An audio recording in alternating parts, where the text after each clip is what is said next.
welcome to Sunday Night Synthesis, episode 12 of Series 1. I'm going to begin this episode with a few announcements.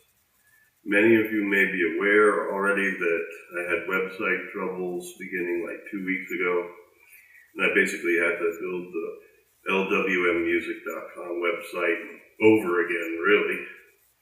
I had some of my graphic resources. Of course, I didn't lose the videos, they're on YouTube, and I had all the Pure Data patches and downloads that people needed. My first priority was to get them up, because anyone going through the lessons that need the downloads need to be able to access them. So all that's back up. All the video series are back up. The only things that I'm still adding are a few of my pieces and performances, and that I can get up little by little until they're all back on the web page. They're on the YouTube channel, but basically I also want them embedded in the web page. So just a little more patience and we'll be all back together.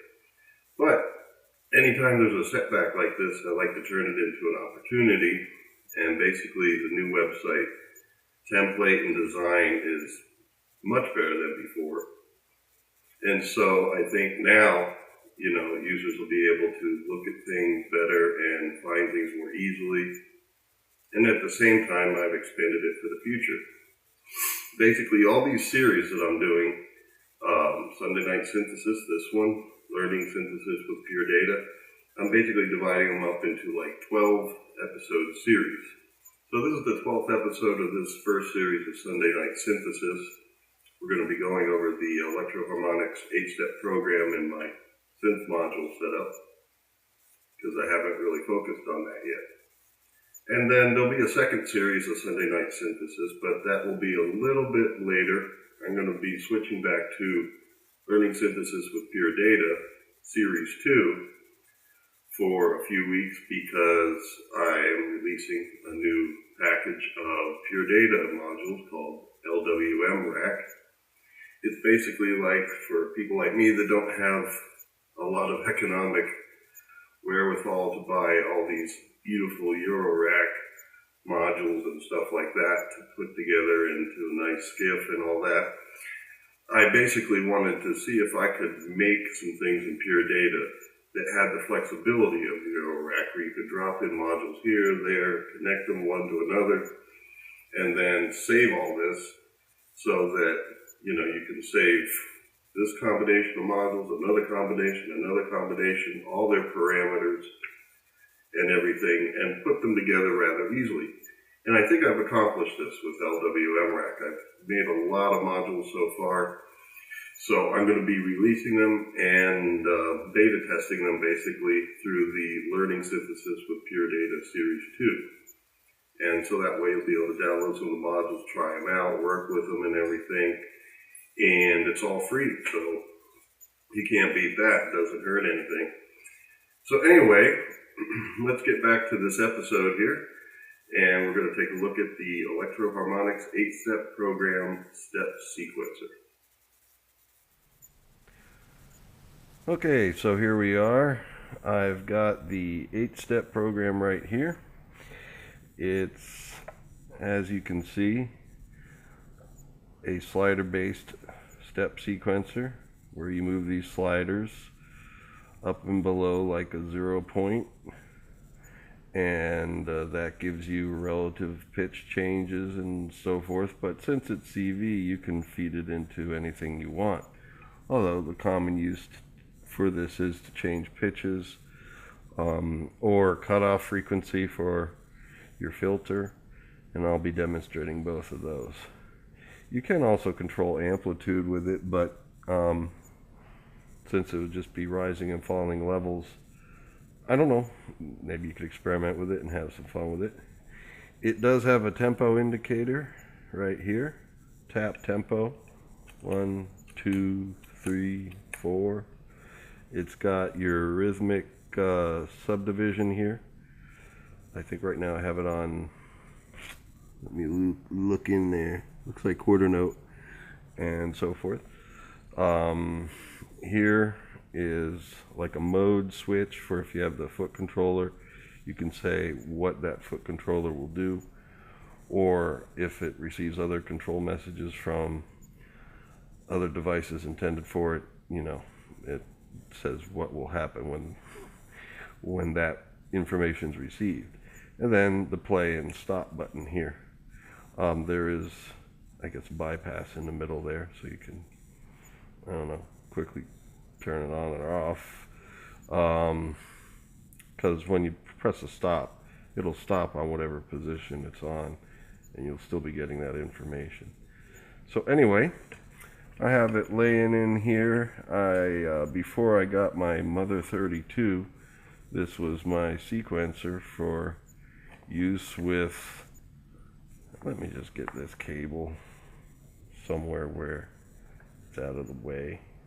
That's the audio cable from the work stock going into my twin mix here. But anyway, we have here, this is its output. Right now I have it hooked up to filter. I'm going to put it on the VCO in now, so that way we'll hear it changing pitch. And then I have the VCO out going in here to this input. This kind of gives it a control voltage input, so that basically if I press here, I'm going to stop this. If it's okay, it is stopped. So anyway, like if I play a note here, hold on.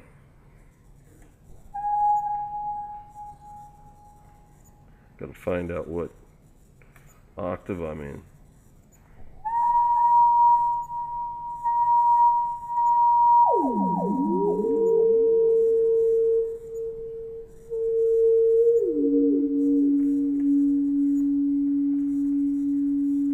Yeah, I had it into the filter, so it was receiving some stuff there, and it's kind of stuck on the last CV signal it received. But anyway, what I was saying is that, like, if you press a note here, that note does go in to this side, so that this is becoming relative pitch to that frequency that's going in from the VCO out. And then I have it into VCO in here, so that whatever frequency's played here goes in to the VCO, so it'll change to that pitch. But I gotta start it.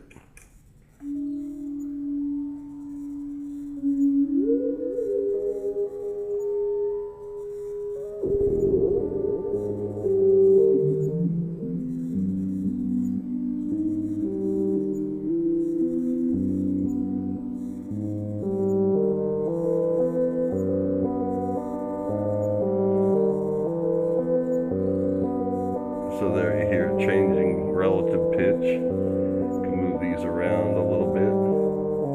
Maybe move them further up and down so the pitch gets changed more. Let's turn this up a little bit.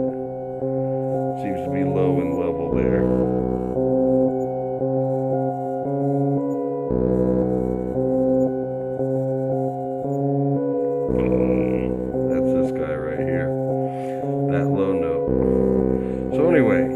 That's going into the linear in, which is how it works here, the VCO linear input.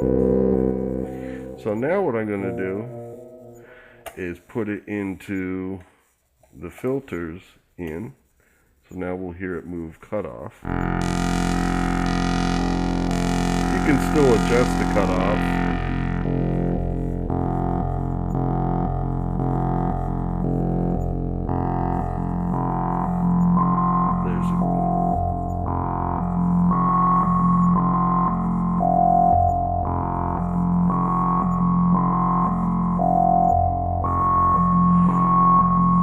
You have the resonance up, it's almost like changing pitch, because that cutoff frequency stands out a lot.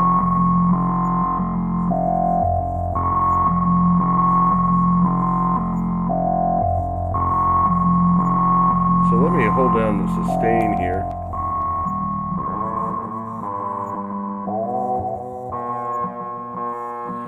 And so now you can still play with it a bit. Gonna move them a little closer together.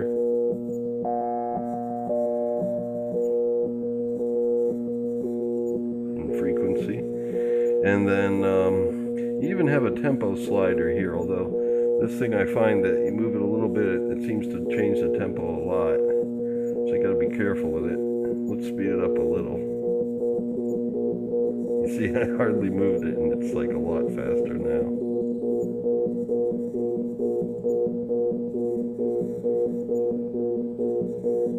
There we go.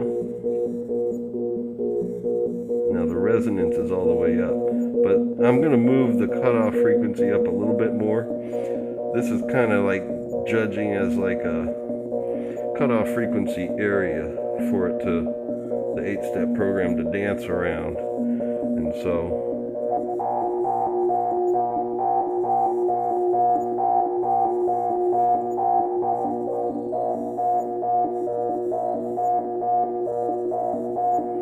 and then this VCO out here is still sending it that stable drone pitch, so it's basically keeping it locked within a certain region.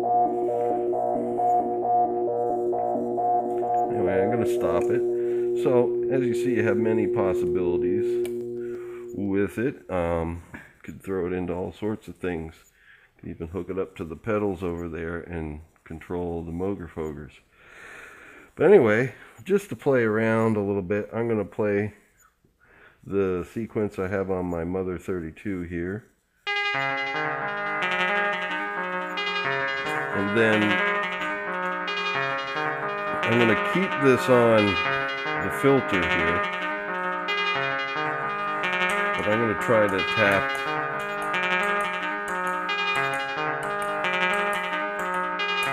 in the tempo and then see what happens. Now I'm going to have to tune the oscillator a little bit here.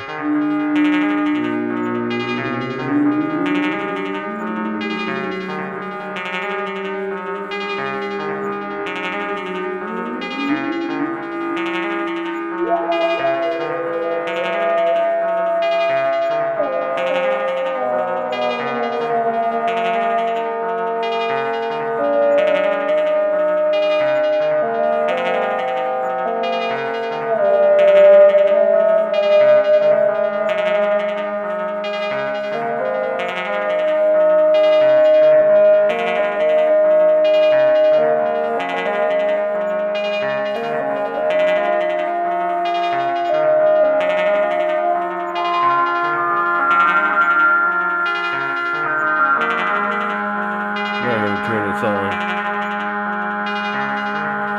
1, 2, ready, go. Woo! Let's turn down the resonance.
anyway, you can see there's a lot that can be done with it